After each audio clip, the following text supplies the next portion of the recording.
All right, what's going on, everybody? So this is what's going on today. Pretty excited about this. I came into my garage to cut the material up, so I figure I'll just film the intro in here because it's freaking cold outside. But anyways, so I'm going to be making some copper Damascus. I think that's probably the correct term for this. But I kind of wanted to do a kumai blade, but I wanted the copper Damascus to be the cladding. Now, I'm not very sure what route to take. I don't know whether it's better to draw this out into a billet and then put this in a kumai fashion, where this would be once this is in a billet, this will be the cladding, and then there would be a piece of copper, my core steel, copper in the cladding.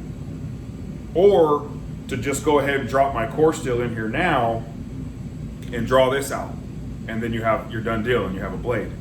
I don't know what is the best route to take, but what my mind tells me is there's no reason that I can't drop my core steel in here now and go ahead and draw this out.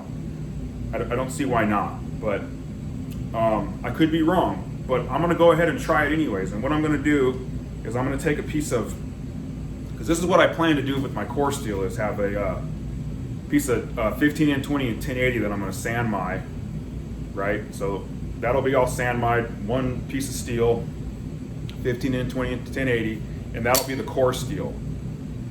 And the reason I want to use 15 and 20 is because I'm hoping I get that light line, which will make a transition between the dark 1080 and the copper.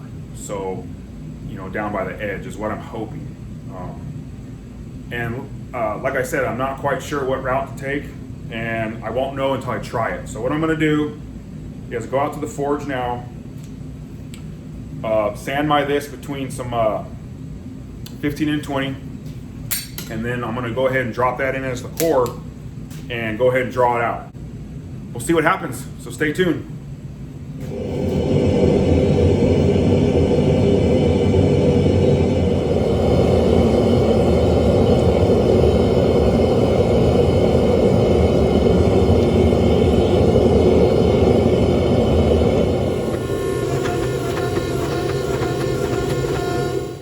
All right, so I've got the core welded up, the 15 and 20 and 1080. So that's the billet. I ground it a little short on accident, so I'll clean that up.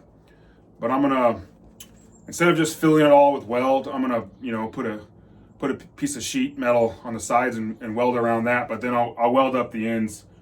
I'll seal that all up with weld instead of putting a piece of steel there. And then weld a handle to it and get it in the fire. So stay tuned.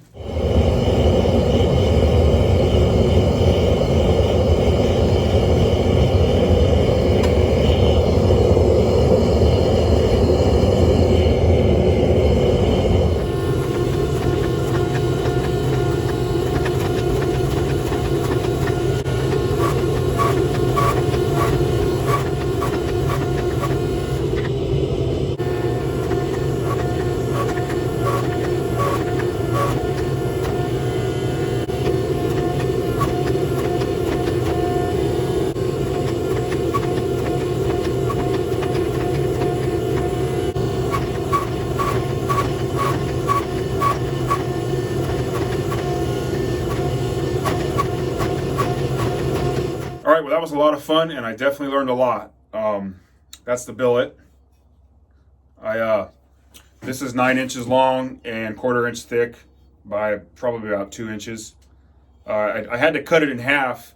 The other half is here, which is 3/8 of an inch thick.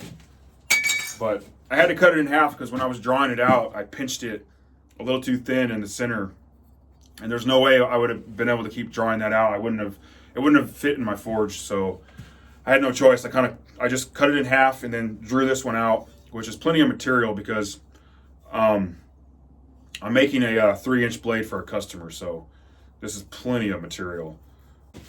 So that's the end. I don't know if you can see, you probably can't, but the core is centered, and I'll go into my garage and etch it, and then I'll insert a picture.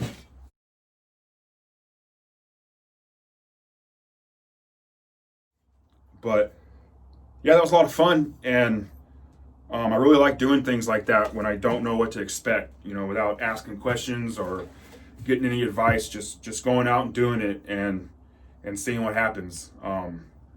It's kind of rewarding, you know, but really this isn't that hard. This isn't that difficult. This is basically, you know, the same as doing kumai. I mean, you know, you keep the heat around like a bright orange, you know, 1700 degrees, and you know, just draw it out. It's not hard. But so I'm gonna go ahead and just stock remove a blade out of this. I'll go ahead and just draw my blade shape, stock remove a blade, and then I'll go ahead and bevel it, and we'll see what it looks like. So stay tuned.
Man, it's freaking cold. It's definitely not as cold as it has been, but you know, when you don't have gloves on, your hands get cold quickly. And I don't wear gloves when I'm finish grinding. Like most, you know, you want to be able to feel the heat of the blade to make sure, you know, you're not overheating it. So I bring a little heater out here, and that helps. So, you know, when I can't feel my hands anymore, I just put them in front of the heater to warm them up. But also, it helps is wrapping the handles up in tape or a piece of leather or something, so you don't have to hold on the cold steel. That helps a lot. And it's, you know, then when you dunk them in water, you know, that's even worse because now your hands are wet. But anyways, that's the blade. It's just a little EDC knife. The blade's about a little over 3 inches long. It's like a 4-inch handle. See the layers on the spine. I don't know if you can see that or not, but yeah, I think it turned out pretty cool. It's exactly what I was going for. I didn't expect anything more or less, you know. I didn't grind any pattern into the billet or anything. I just drew it out. And I still got another half of that billet here. But I think I'm just gonna clean this up, grind it, and use it for guards, some sort of decorative pieces or something. You know, that other, the other copper skinning knife, the first one I did, I'll probably use a piece of this for the guard. That's my plan with that. But yeah, you know, this was just all experiment. That's what I expected. I'm trying to think what else. I definitely want us to do a lot more of this, and I definitely want to start getting into making more copper Damascus, doing patterns and stuff. You know, I can't imagine, you know, the guys that are doing this and, you know, with a lot of layers are using, you know, they got to be using thinner material. You know, I could be wrong. You know, I'm not sure. I'm just speculating, but, you know, I can't see them using, you know, that thick of stuff. They're probably just using really thin copper and steel, you know, in a pretty tall billet, and drawing that out, you know, grinding their pattern in, and then, you know, finish drawing it out. Or, I mean, they got to be doing it like Damascus, but I don't know. There's not a lot of info out there. But I mean, if you guys know, somebody out there knows, tell me. But anyways, I hope you guys enjoyed the video. Like all my videos, I pretty much end right here. But, oh, also etching it. I really want to etch this. I want it to be all black, you know, but I know ferric chloride is really etches away copper fast. And I don't know if, you know, just a quick etch is the right thing to do. That's the next thing I got to figure out. But, you know, I'm working on a couple blades too. I got this knife I'm working on.